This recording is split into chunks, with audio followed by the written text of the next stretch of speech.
ஓம் சாந்தி. அவ்யக்த சமிக்கை 19 जून 2025। अंतर्मुखी आत्माएं 3 प्रकार की भाषा के अनुभवी होती है।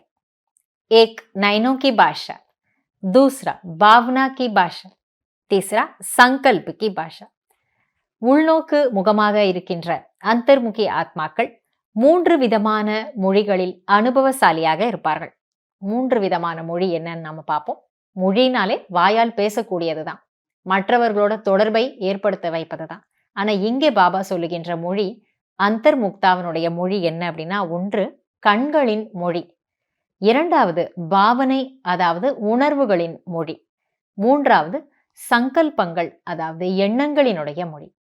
கண்களால் நாம என்ன சொல்ல வருகின்றோம் அல்லது என்ன நினைக்கிறோம் என்பதையும், மனதின் உணர்வுகள் மூலமாகவும், மூன்றாவதாக மனதின் எண்ணங்களிலே நாம நினைப்பது, அதுவே ஒரு மொழியாக இருக்கு.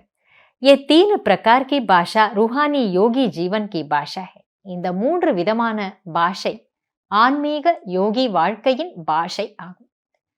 இது வார்த்தை எவ்வளவு அழகாக பாபா சொல்றார். ஆன்மீக யோகி வாழ்க்கையினுடைய மொழி இது அப்படின்னு சொல்றார். அப்ப சப்தத்தை எழுப்பக்கூடிய பாஷையின் மூலமாகத்தான் ஒருவருக்கு தொடர்பு கொண்டு நாம எதையோ உணர்த்தணும்னு அவசியம் இல்லை. இந்த விஷயங்கள் மூலமாகவே நாம உணர்த்த முடியும்.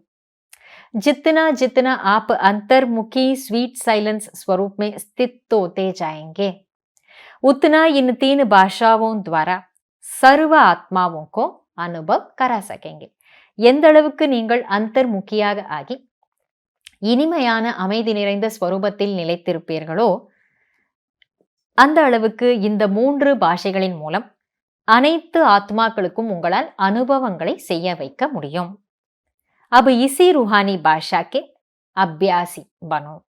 இப்பொழுது இந்த ஆன்மீக பாஷையின் அபியாசம் செய்பவர்களாக, பயிற்சி செய்பவர்களாக நீங்கள் ஆகுங்கள். அதனால நாம பண்ண வேண்டிய பயிற்சி, கண்களின் மூலமாக, உணர்வுகளின் மூலமாக, எண்ணங்களின் மூலமாக உணர்த்துவது மற்றும் உணர்ந்து கொள்ளுவது, இரண்டுக்குமே எது தேவை என்றால் உள்முக சிந்தனை என்ற நிலையில நிலைத்திருக்க வேண்டியது அவசியம்.